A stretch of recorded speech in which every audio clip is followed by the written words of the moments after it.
first question comes from Frankie Murdoch. It's Labour Party policy that the voting age should come down to 16, because we are absolutely convinced that not only should people be educated to get jobs, but also to be educated, as this college stands for, to be aspirational. And I feel that very often we don't encourage people to be entrepreneurs until they're about 30, because we don't take people seriously when they're 16, 17 or 18.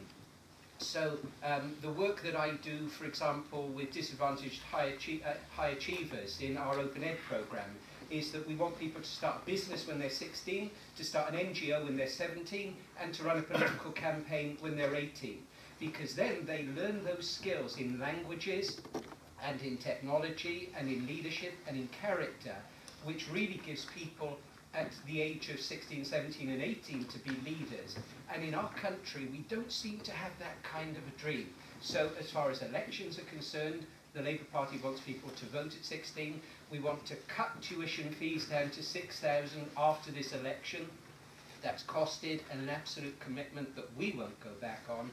And we want to make sure that those people who are disadvantaged high achievers become leaders with character in Britain. Okay, Tim, did you want to add anything else?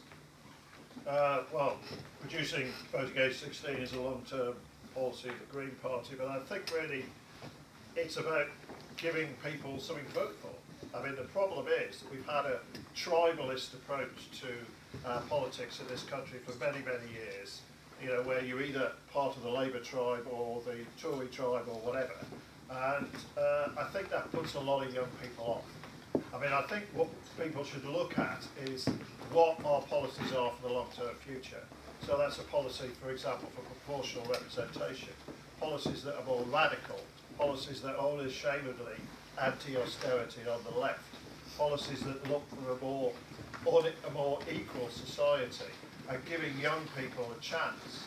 So policies that will address the imbalance of wealth in our society, introducing a wealth tax, for example. These are the kind of radical policies that offer a better future to people. And it's the long-term future that you want to look at. Yeah, we want to fees at higher education, our policy is to abolish all of them. The fee approach to higher education has been a disaster. All it does is it lumbers young people with a ridiculous amount of debt for, you know, as they enter the economy for at the time when there are few jobs that are available, when house prices are going through the roof. It's ridiculous. We should get away from it altogether, and we've costed that in our manifesto as well. Alan, did you want to add anything? That's a good question. Well, first of all, thank you to you and the Student Union and to Havant Sixth Form College for putting on today's things. I really appreciate being invited and the time that you've all taken in your lunch hour to be here. I really appreciate that. And also thank you for your question. I think there's really three things we need to do to try and get young people engaged in politics. And I'm a young person, so I understand exactly the challenges and opportunities I think we've got. I think there's three things we've got to do. The first thing we've got to do is listen to young people. The second thing we've got to do is involve them in the political process in some sort of way. And the third thing we've got to do is give them something to vote for.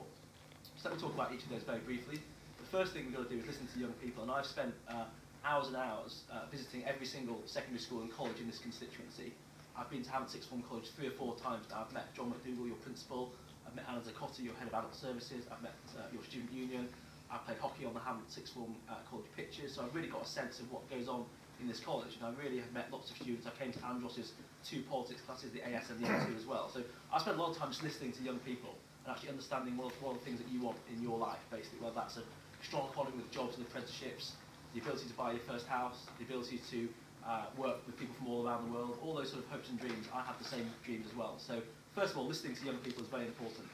Second thing we've got to do is get young people involved in the political process, and that doesn't mean joining particularly tribes or getting them involved in really geeky stuff, but actually just saying you're welcome in our party, or you're welcome to come along when I'm doing stuff. And I've got a lot of volunteers from this college in my campaign, young people, some of them who are here today, and they're not making the tea or doing the photocopying, they're on the front line doing all the important things that I do and sort of the older people do as well. They're canvassing, they're door knocking, they're getting views of local residents, they're doing all the real things really, so treating people with respect. So listening to young people, getting involved in the campaign. And thirdly, it's really about building a country that actually young people can prosper in. So the big thing we've been doing is really trying to fix the economy over the last 5 years.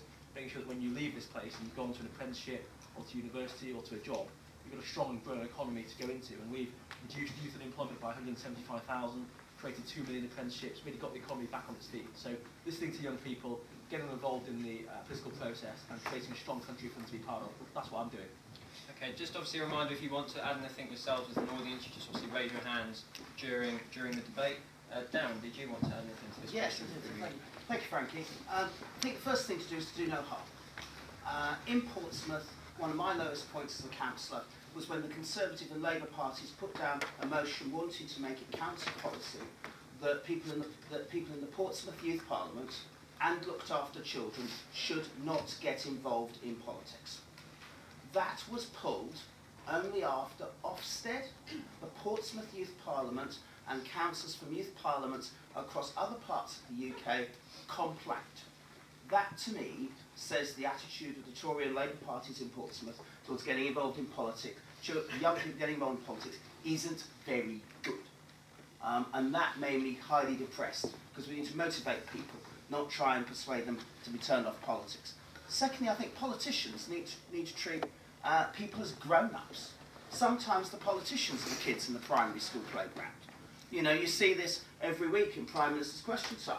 You know, you see it in some of the tribalism you may have read about in the news in my own city, whereby I've got a Tory council leader who calls her opponents vermin on Twitter, and then says it was a typing error. I mean, the politicians sometimes need to grow up a bit more, because then that way it's going to be young people who will treat them properly. And I agree with Tim. I think we have to be less tribal. It's one of the problems I have in my city. People are too personal, people are too tribal. We have to be much less tribal. I'm very lucky, like Alan, I've got a series of people in the Liberal Democrats in Portsmouth. They're 16, 17, 18, 19, and they're telling me what to do. They're changing the way I work. And unlike Graham, I've got one of my Lib Dem council colleagues, he started his own business at 19. He is a successful entrepreneur, and he's just turned 20. And he's an inspiration to me, even though I'm twice his age. So I think for us, it's around doing no harm, politicians being a bit more grown up than they have been, and finally, as Alan says, providing the policies, things like more apprenticeships, treating vocational education the same way as academic education, and giving young people some hope. But the first thing is do no harm, and that, sadly, is one of the things that Tories and Labour in my city chose to do. And I will very strongly oppose that if I win. Okay, and just quickly, John, what would UKIP do then for young people? Okay, thank you, Frankie, for the question. I think when you look at politicians on the TV, you see Cameron, you see Clegg, and you see Miliband, they're all the same to me. They're all millionaires. None have actually done a day's work in their life in business or in industry. They're career politicians. And to me, they seem the same. Our leader, Nigel Farage, has been in business. And I think what we want to do is to encourage you to see that UKIP are different.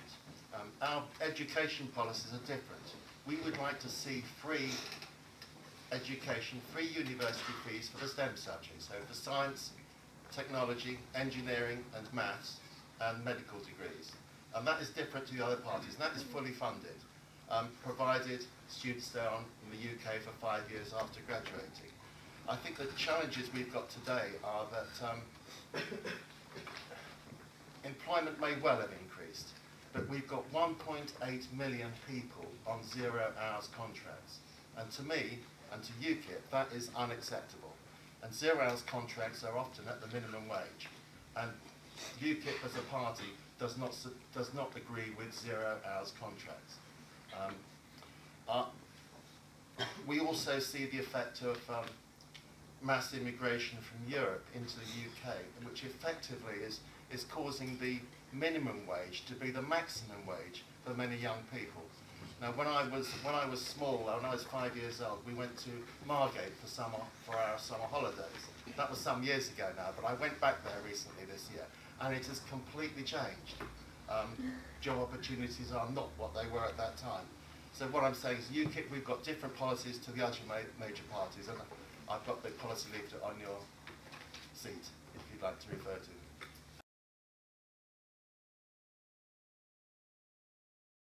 I can only speak for myself. So I'm lucky. I was born in Portsmouth. I was born in the council estate in Portsmouth. My mum still lives in council accommodation in the city. So for me, I would only ever stand either in a place where I live or in a place where I was born. Now I've lived in the north of our city, where I want to represent for the last 3 years. But in Portsmouth, we see ourselves as one city. So for me, I would want to be an MP for either the place where I live or the place where I was born. Now that doesn't apply to everyone, I know, and different people have different views on it, depending upon where you are, what you want to achieve. That's my view, but ultimately it's up to everyone here as to whether they think it matters or not. You could be an MP for any part of the country. One of the most successful MPs over the last 20 years was never a politician. He was a journalist called Martin Bell. And he represented a place called Tatton, which is the place where George Osborne, the Chancellor, is currently an MP. And he lived in London. But he came to Tatton because the previous MP who lived in the constituency essentially gave brown envelopes or received brown envelopes in order to ask questions. So it really does depend, and it's up to you, it's not to me or any of the politicos here as to whether you think it matters whether you live in the place or not. For me it does, for others it doesn't. It's always up to the voters to decide, not the politicians. Alan, did you want to add anything to that question? Yeah, so I was chosen as the Conservative candidate, and I'm sitting here not because card-carrying Conservative members selected me, because the residents and the people of Havant constituency chose me. So your parents, your neighbours, your friends and family, they came to a public meeting to select me. And it was actually students from this college that actually counted the votes, including Lawrence, who sat in the second row, who actually counted the votes to make me the Conservative candidate. So my thought on this is really that actually the people of Havant wanted the best person, regardless of where they happened to grow up. I now live here, I obviously have spent a lot of time here and understand many of the local issues. So I think the truth is people of our generation move around all the time for work, for family, for all sorts of things. And I don't think we should limit people to where they were born, because whilst that is a good thing, the truth is people move around all the time. And one of the things that I discovered when I came to speak to Andros's sixth form politics class is actually Andros and I are actually from exactly the same place in Yorkshire. We're both actually from Yorkshire, and obviously he's come down here to work, does a great job, and I'm hoping to do the same thing. So do you not think then it's an actual issue? It's not an issue in itself, parachuting people into certain seats, is the question. Oh, I think parachuting is not a good thing. I think that's absolutely right. I think the point I'm trying to say is that for me, it wasn't a parachuting situation. It was where I put myself forward with 98 other people, and the people haven't made their choice, and your colleagues counted the votes. I think it's true to say that there was a kind of a primary for the Tory candidate here, but I think it's somewhat obsequious to say that it was the people of Havant. It was a hall of people. It wasn't like the open primary that was held in Gosport at the last election, where the Electoral Commission actually coordinated the balloting of the whole of the electorate to see who the Conservative candidate was going to be. And Caroline Dinage, a local candidate, was ultimately selected. I think there is a question of parachuting, and a lot of Tory voters have been writing to me when they went to our website, hopeforhavant.com, and said, we would love to have a local candidate for you. Why aren't you standing in a marginal where you would certainly wipe the floor with everybody else? And I've been told on numerous occasions that a donkey with a blue rosette is going to win in Havant. And so I think it is very much a feeling in Havant that people don't really have a choice. However, as somebody from the politics class actually said to me earlier, this is a bit like 1979. It's one of those elections where everything is up in the air.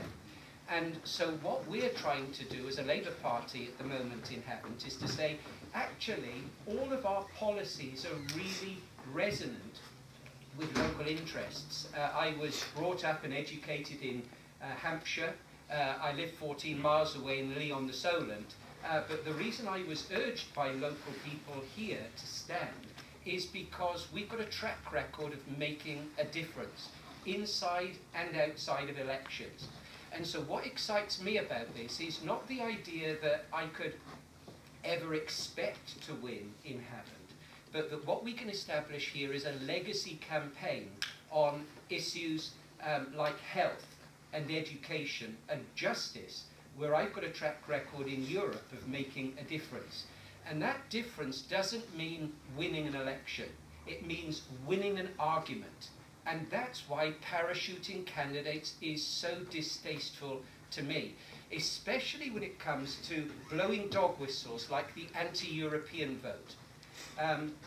The anti-European and the anti-immigration vote, in my view, goes against British interests and British values.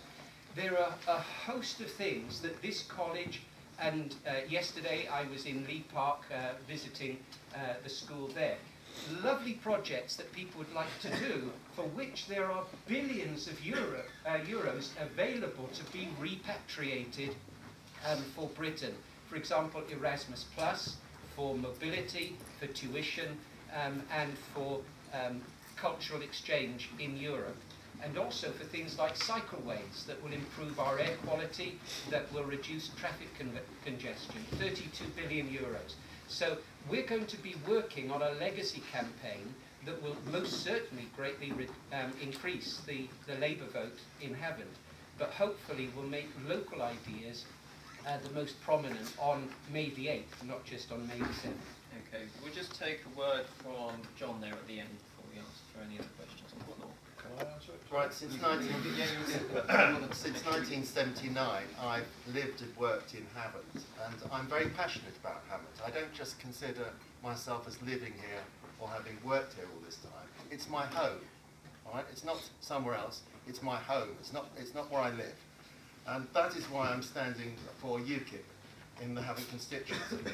I'm also a Havant councillor, and I'm a Havant councillor because I'm passionate about Havant.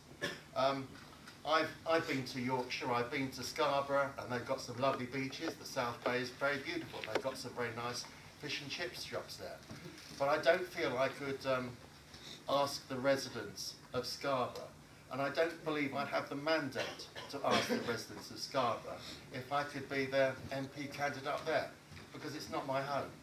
This is my home in Havant, and this is why I'm standing in Havant and nowhere else. Thank you. Okay, Tim. Yeah, I mean, it's fascinating to hear about all these local candidates who just come here for the election, isn't it? I mean, I don't think you have to be a local person, but it certainly helps. I've lived in Havant for nearly 25 years. My kids went to school here. I don't have to come here and have special visits to meet you to know about Havant College, because I've been here many times. There are some people in this hall who know me. There will be people on your staff who know me, your principal knows who I am, etc. And that's partly because I'm an activist, not just a politician. I'm an activist in Havant. I get things done. For example, last year I'm the person who brought the Havant Literary Festival to this school. So we were in here, we had a lecture from a very well-known lecturer on Shakespeare from Chichester University came here last year. I brought him here. There were nearly 200 people in this hall to hear what he had to say. You know, because you had people like Zola Compton coming to do workshops on writing in this college, that's because I facilitated that, because I believe in putting things into working as a community together to work things to make things better. And that's because it's my community. I know where it is. You know, I shop here. I live here. I live in South Street. My wife runs the upholstery shop in Mill Street. Right? We are deeply, deeply committed to this town. We know about it. Our friends live here, and that makes a huge difference. It's not essential. It's not essential. People can come elsewhere and come in and represent places quite adequately. You know, I think it's good that the Conservatives had an open selection process, and it makes sense for an incumbent party to do that. But I think it is ridiculous to suggest that somebody just comes and lives here for a couple of months and knows the locality. Okay. They don't. We'll take. It's the unspeakable in hot pursuit of the uneatable, isn't it? That's what fox hunting essentially is. I think it's a disgraceful, barbaric process. I joined the League of Against Cruel Sports when I was 15, I think, and it was the first political campaigning organisation I ever joined. And I think the work they've done to highlight cruel sports and try to eliminate them from our society is absolutely fantastic. The only thing I would do with the Hunting Act is strengthen its provision, make sure it's properly policed and implemented, because there's an awful lot of hunts trying to get around it at the moment. So, no, I'm deeply opposed to any idea that we should repeal And I must say it's good to see a Conservative in the same camp as me. I welcome that. Thank you. Darren. Lawrence, I keep it. Simple as that. I don't understand fox hunting. Maybe it comes from an urban environment, and maybe it's because I haven't lived in the countryside. But I don't understand why, in order to reduce foxes in the countryside, you have to dress up, you have to mount a horse, you have to do a horn and shout tally-ho. I don't get it at all. And that's one of the problems I have with fox hunting. I don't even think it's the #1 issue in rural areas. It's jobs, homes, broadband, access to technology, transport. Those are the issues in rural areas. I'd keep the Fox Hunting Act in place, and I would never, ever vote to repeal it. Okay, Alan, did you want to add anything to the question? Yeah, so I think the way this is going to be dealt with in the next Parliament is really by a free vote, which is where basically MPs can vote according to their conscience, and that's one of the systems that is used in the parliamentary system where the party doesn't give you a particular party line on it, because I think it is one of those issues that is based on your own personal experiences. So as Darren said, some people grew up in the countryside and have big affinity to it, and in the countryside it supports jobs and it's part of the rural way of life and tradition, whether you agree with it or not. And there's some people who've grown up in urban areas where obviously fox hunting isn't a big thing. So I think the truth is we're going to leave it to a free vote. It's the sort of mechanism we use for really contentious personal and moral issues like abortion and euthanasia and all those sort of things. I put that in that camp really. And I think that the Hunting Act currently has a pretty decent balance between actually allowing some pest control, but also not allowing the sort of more savage elements of it. So I think it's a pretty decent balance. So there we have it. If you vote Conservative, this will be back on the agenda. There will be a free vote in Parliament, and fox hunting with dogs may come back. That was the answer. I'm categorically opposed to it. I think it's inhumane, it's barbaric, it's like bullfighting. It's something that common humanity should not do to another animal. What about how it affects Havant? It's about litter, guys. You know, are we particularly diligent in not throwing litter about? Because we've got a problem with urban foxes. I have to avoid them on the road here all the time at night. And it's because we don't put our litter in the right places. So I hope that we're all diligent about that. And it is interesting how this current government has gone from hug a husky to shoot a badger, isn't it? You know, I think we do have to manage our countryside, we do have to manage our coastline, but actually all of us are a part of it. The problem with vermin is because they find things to eat. If we don't put it out, they won't come in those quantities. Okay, John, did you want to add something quickly to that? Yeah, I just had a quick one. I've lived in the Havant for many years now, since '79, and we have foxes in our garden, and they're beautiful creatures. Look, I'm going to admit that we put our scraps outside, our chicken carcasses and bones outside, and the foxes eat them and they take them away and we feed them. And to be quite honest, I think it's cruel to hunt them. I think it's. I agree with some of the other parties. I believe it's barbaric. But your However, party policy. Let me go now. Your party policy is not that. Now let me go on to our party policy. That's my personal view. Our party policy is that there should be local referenda on matters of conscience, of moral matters, like fox hunting. So if in Hampshire we had a vote on fox hunting and the majority of people wanted fox hunting, then it would continue. And if the majority of people do not want fox hunting, then we'd abolish it properly, not have a semi fox hunting situation as we have today. That's the same with other moral matters too. So my personal view is leave the creatures alone, they do no harm, but if the majority in Hampshire want fox hunting, then we'll have it. If they don't want it, then we stop it properly. What about political leadership?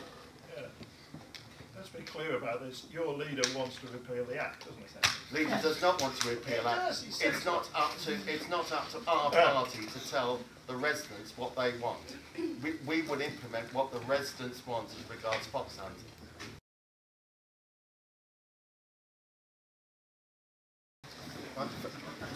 One of UKIP's policies is no tax on the minimum wage, and that is something that I feel is very important to people, especially living in this area, because the minimum wage isn't very much, and I think it's quite wrong to tax people on the minimum wage. I'm also very uneasy about government austerity cutting, where benefits and the lower paid are being specifically targeted for savings rather than the very rich and wealthy. And when I refer to the rich and wealthy, I refer to global corporations that operate in the UK and worldwide and move their profits from one country to another, to countries where the taxes are the lowest, so depriving the UK of corporation tax. So this is revenue or funds that should be going to the Treasury that are being diverted. Neither of the two previous governments have done anything about it. Let's talk about inheritance tax for one moment, because we're talking about redistribution of wealth. One would think that with inheritance tax at 40% above £325,000 worth of assets, that the very rich would be paying a lot of corporation tax. But no, the political classes in Westminster, the millionaires who run the Labour, Conservative and Lib Dem parties, ensure there are sufficient loopholes to ensure that they do not pay 40% corporation tax, because they maintain numerous loopholes to avoid it. So I would like to see a much fairer tax system, so that the taxes that are targeted for the wealthy are actually paid by them and not evaded and avoided. Okay, and would you like to answer the question? Yeah, so for the last 6 years I've been president of a children's charity called Magic Breakfast, which sets up breakfast clubs in Britain's poorest communities, and we've set up 450 school breakfast clubs in state primary schools, and we feed 12,000 hungry children every morning. And the parents of those children are parents that I've worked with over the last 6 or 7 years, and we talk about how we can make this country a fairer economy, a stronger economy where everyone has the chance to succeed. And I think the way we do that is by building a strong and growing economy, and that's what we've been doing. So let me tell you about some of the things that we have been doing. We've created 1.9 million jobs. That's 1,000 new jobs for every day that we've been in office in the last 5 years. We've increased the personal allowance, which is basically tax-free, and that basically helps you keep more money that you earn. We've also raised the minimum wage. But above all, we've made the economy turn round. We inherited a massive deficit where the books weren't balanced, so we've started balancing the books. We've created an economy where jobs are coming online. And last night we had some great news that actually living standards are the highest they've been for 5 years. So we're turning the country around. And the way that you make the poorest people wealthier is by allowing them to make more money and keeping more money. And the top 10% that you referred to, they're the people that actually help fund our public services and our NHS. So we've got to keep them going, but actually help lift people from the bottom. That's what we've been doing. And the final point on the deferred profits situation, where large companies like Starbucks and Amazon have been diverting their profits overseas and avoiding UK tax. A law came in at midnight last night where we implemented the Deferred Profits Transfer Tax Act, which prevents big companies offshoring their profits. We want taxes to be low, but we want them to be paid as well. That's fair. Okay, so I'm going to let Graham answer this very quickly, and then I'll take a question from that lady in the back with her hand up. I think we need to be very careful if we're crowing about living standards going up by 0.02%. I don't really think that's something very exciting, especially for the people who are suffering most from inequality. Let me just, from a teaching point of view, suggest 2 books you should read. Naomi Klein's Shock Doctrine and Thomas Piketty on Inequality. These are the great things that have been written now about the things that we have to address. And it is about whether we support student and workers' rights, or whether we support the interests of corporations. We have become commodified. It's not that we're buying commodities, we are now the commodity. And unless we actually protect our interests, then actually these things like a growth in living standards of 0.02%, which we need to be very grateful for, is not the point. It's about things like putting a tax on mansions. It's about not protecting the banker's bonus, as our current Chancellor has been doing. And it's about actually making sure that we provide for people that want to start social enterprises that are putting things back into the community. And those are the things which I think we can actually develop in Havant in a way that will really improve our environment, our schools, and our young businesses. Okay, is there a lady at the back that wanted to Yeah, make can I just ask the Tory candidate, how can you talk about creating jobs when the jobs are mainly 0 hours contracts and some people have to work 2 part-time jobs in order to support their families? Well, 2/3 of the jobs that I referred to, the 1,000 jobs created every year, are not 0 hours contracts. They are well-paid managerial or senior roles, actually. But let me talk about the issue of 0 hours contracts, because that's something that's obviously talked about a lot in the media. The truth is, we have taken action on 0 hour contracts, the way the Labour government didn't do over 13 years. So we've removed the exclusivity provision in 0 hours contracts. So we're in a situation now where you can't ever be tied to one employer who will offer you a 0 hours contract. You can have a 0 hours contract and work for other people as well. So we've actually taken a lot of action on that. And the truth is, 0 hours contracts actually work for certain groups in the economy. So some of the students on my campaign have 0 hours contracts because it works very well with their commitment here when they're studying, but also they have the security of actually being able to have a job where they can flex the hours. Well, that's Working not mums true, as well. because if students are on 0 hours contracts, it means when they've got exams and they've got studying to do, they can't refuse those hours. So they have to work those hours, therefore their studies suffer, and they're trying to get into university in order to better themselves. That isn't correct. It's called the 0 hours contract because there's no obligation to work more than 0 hours. So actually what I find with the young people on my campaign and the ones that I've met across the constituency is that they actually genuinely have a very good relationship with their employer, and the 0 hours contract allows them to flex their hours and all their other commitments. Okay, I'm just going to... Can I just finally say that if you hadn't got rid of the EMA, then the students wouldn't have to work anyway and could focus on their studies. I just want to...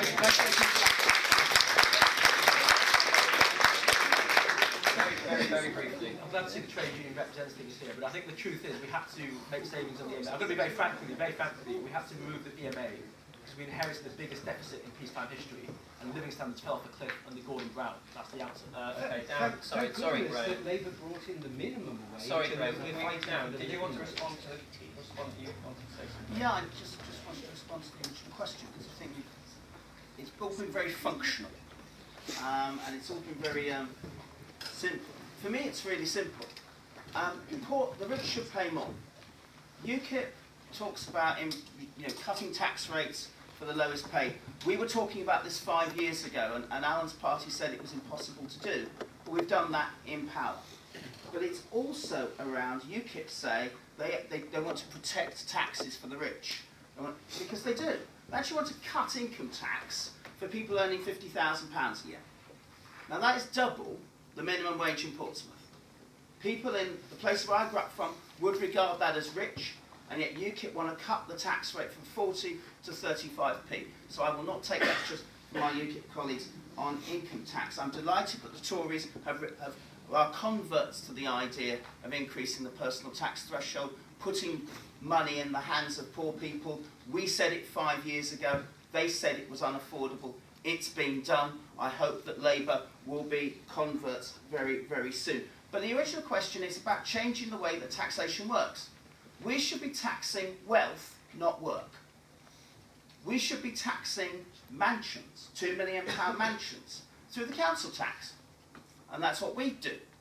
We have tried in government with the Conservatives to actually find a way of taxing the bankers. The trouble is the bankers keep changing the rules. So we feel like, I don't know, hounds after foxes, I suppose, really. We're trying to find ways of doing it and failing. And so what we would do is we put a corporation tax on the banks. So something they could actually pay for. But also it's around making sure that we move away from taxation on work to taxation on wealth, because that's where much of the income inequality lies for the rich, and we want to make sure that happens, as well as making sure that people on low incomes keep more of their money. Okay, John, you wanted to very quickly respond to that one sentence. Yeah. One sentence. Just a quick response. Now, I do believe that the higher rate tax could be cut, because prior to the budget, the higher rate taxes cut in on income after allowances of £31,785. I don't believe people should be paying higher rate tax with that degree of income. It's not 50,000, it's 31,785 plus your allowances. And just I'd like to make one further correction. The Tories have increased the national debt from 750 billion to 1.5 trillion in 5 years. they've increased the national debt by more than all Labour chancellors have done put together in just a 5-year period. And that's equal to £12,000 per person in this room today. Okay, Tim, we've had lots of numbers floating about all over the place over the last couple of minutes, so what would the Green Party do briefly? Let's forget the numbers and go to the principles. So what I would say to people here is, look, you have researched this yourself, right?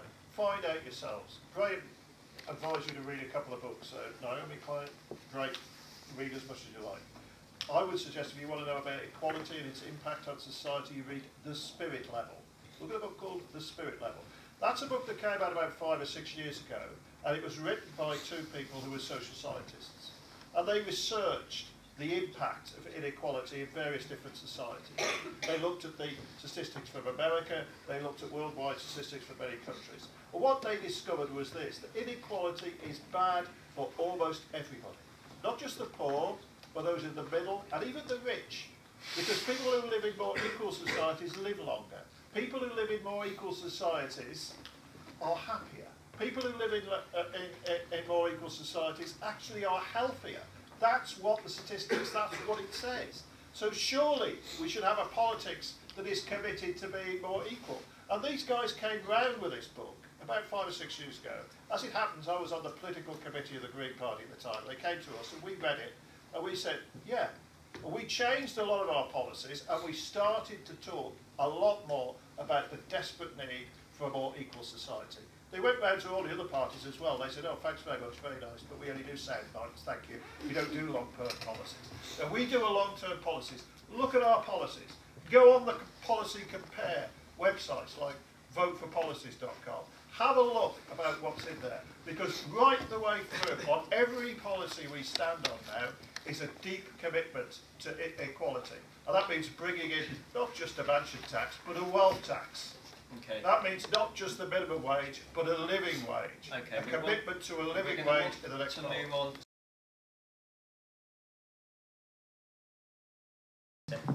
What UKIP would do is introduce an Australian-type immigration system, a points-based system that would allow immigrants into the UK that would contribute to the UK. So I believe by implementing such a policy, we could increase the revenue brought into the UK. Okay, that was very quick. Well, you asked for Yes, Tim? Well, there's been a lot of talk about migration in this election, not just from these guys, but also from Labour, have recently made it one of their pledges, one of their 5 pledges, to increase controls on immigration. They even have a little mug you can buy, which says, I'm supporting Labour because I want more controls on migration. We want to stand up for migrants. That was 15 seconds we want to stand up for migrants, and we want to support them. Yes, we would support a referendum on Europe, and we would advocate that we stay in.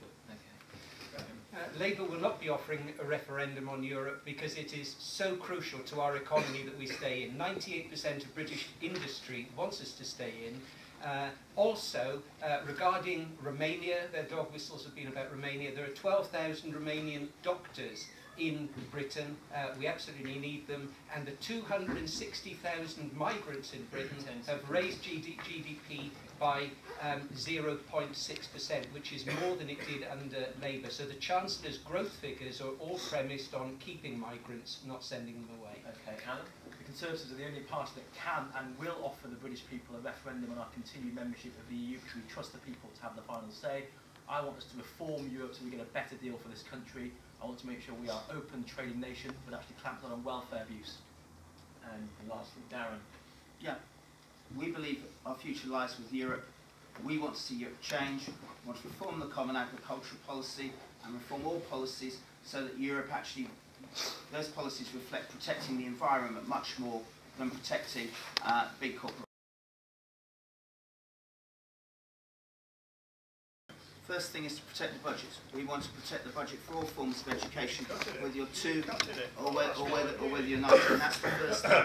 The second thing is then to access forms of funding. I was speaking to Suki earlier on. We both know a place called Portsmouth College, for instance, which would be very good in accessing funding, using things like the local enterprise partnerships that exist in the Solent area to work to actually try and improve education that will meet the needs not just of business, not just of the normal corporations, but also the creative industries that Frankie mentioned earlier on. So do no harm, work with other people to secure money, and make sure we fit the needs of local business, not people in London. Okay, Alan. We need a strong and growing economy to generate the wealth and the cash to fund sixth form colleges like this. And as I said, we inherited a very big budget deficit. We've started balancing the books, but as things get better, and they are getting better, we'll have more money to invest in Havant Sixth Form College and other sixth form colleges. The second thing we need to do is attract more students to our best sixth form colleges. As you all know, funding follows the students, and the more students you have, the better. And you have some great numbers here, but actually you're doing some exciting work with Southdown, other partnerships. I want to try and get more students coming to Havant Sixth Form College, and funding will follow them. And thirdly, I want to support good management. You've got a great management team here, and John, your CEO and principal, and he's been able to really make sure that you use the money you get in a really effective way. So I'm going to support good management, grow the economy, and make sure you have rising numbers of students and strong partnerships. Okay, Graham. Yeah, these cuts have really hurt, and I don't believe that we can have development economically, politically and socially unless we invest properly in education. So most certainly the Labour idea of academies is that we actually give opportunities and dreams to all people. When we cut things as this government has, and when we add VAT to colleges and don't remove it, then of course we put the system under pressure. Our purpose is clearly to put on the agenda, at the top of the agenda again, education, education, education. Okay, Tim? I think you've heard it from there. The future of funding for sixth form colleges under the Liberals and the Tories will be going out and asking with a begging bowl to local industry to get a few pennies to form short-term projects. That's not the way. That is not the way to fund higher and further education. We have to have comprehensive funding. I agree with Graham. We need to have a solid base for that funding, and we need to reverse these cuts that have been deeply damaging. And there are ways in which we can do that. We certainly intend to propose reversing them in our manifesto. We've costed that. That will involve taxing the rich. It'll involve taking taking away the charitable status of private schools and using that funding to fund state schools. What's wrong with that? Okay, John, lastly on the... First of all, we're nowhere near balancing the books. As I said before, we've doubled the national debt to £1.5 trillion. Now, what we in UKIP would do is cut foreign aid by £10 billion. The government urgently spent £1 billion over a period of 6 weeks, mainly to EU agencies. The next thing we do, by leaving the EU, we save our EU payments. And when other candidates talk about claiming money from the EU doesn't actually have any money. That's the EU's money, is our money. I've been around some of the schools, and one school, they couldn't even afford to repair their chemistry lab. Another school couldn't even afford to buy a Christmas tree for Christmas because of savage cuts to the education budget, which are affecting those schools as well as this. So I'm against the education cuts, and I would like the funding restored to what it was. Okay, so that's the last of our questions. Each candidate will now have 30 seconds to round up their view and message to you, the audience. So we will start this time in reverse, just because that's the way it went the other way last time. John, you get to finish. You get to start. Sorry. Right, I've lived and worked in the Havant area since 1979, and I'm very passionate about Havant. This is my home. It's not my place where I live. It's my home, and I've been an engineer, a professional engineer, and a qualified accountant. I would use my skills and abilities to the best that I can to support the people of Havant if I'm elected. Okay, Thank Tim. you. Great to see so many young people here tonight. Today, make sure you're, it's been a hard campaign already, make sure you are registered to vote, right? Everybody, and make sure your friends are registered to vote. That's important. Then go onto the net, go and find out, come to as many things as you can, look at the policies, because whatever they tell you, it's the policies that can. Find the policies that best suit you and just go out and vote for them. Okay. What's the problem? Great. You know where I stand on a lot of things because my Hampshire-based charity is Europe to Europe. But what local people are saying is that we're in a crisis at the moment and we need really good solutions, not just words. Haven't got a job in Havant, haven't got a home in Havant, haven't got a meal in Havant, then you haven't got a hope in Havant, which is why we've started our whole campaign, www.hope4havant.com. If you want all the rest of the social media and the QR code, please come and get it later. Thank you. And Alan, Well, this is the most important election in the generation, and I've put young people at the heart of my campaign. I am a young person, I was chosen by young people and the residents of Havant, and I want you to be part of the future of Havant. Above all, I want to create a strong and growing economy so that when you leave Havant Sixth Form College, you have jobs to go to, you can buy your first house, you can build a family, build a career. And that's what I'm standing for here today. So if you want to join the campaign, come and see me afterwards. and finally, Dan. In government on their own, Labour and the Conservatives let the bankers run riot and crash the economy. The last 5 years have been about trying to get the economy to recover from the biggest heart attack since the 1930s. For us, this election is about the future. It's about making sure that we can deliver the stronger economy that Labour can't because they'll borrow more, and the fairer society that the Tories can't because they've never been really interested in making things fairer. It's also about giving opportunities for everyone, whether they're 2 or whether they're 102. We want our Britain to be better and also to learn from the mistakes of the past so that the bankers do not run riot again. Okay, and on that note, I would like to say thank you very much from college.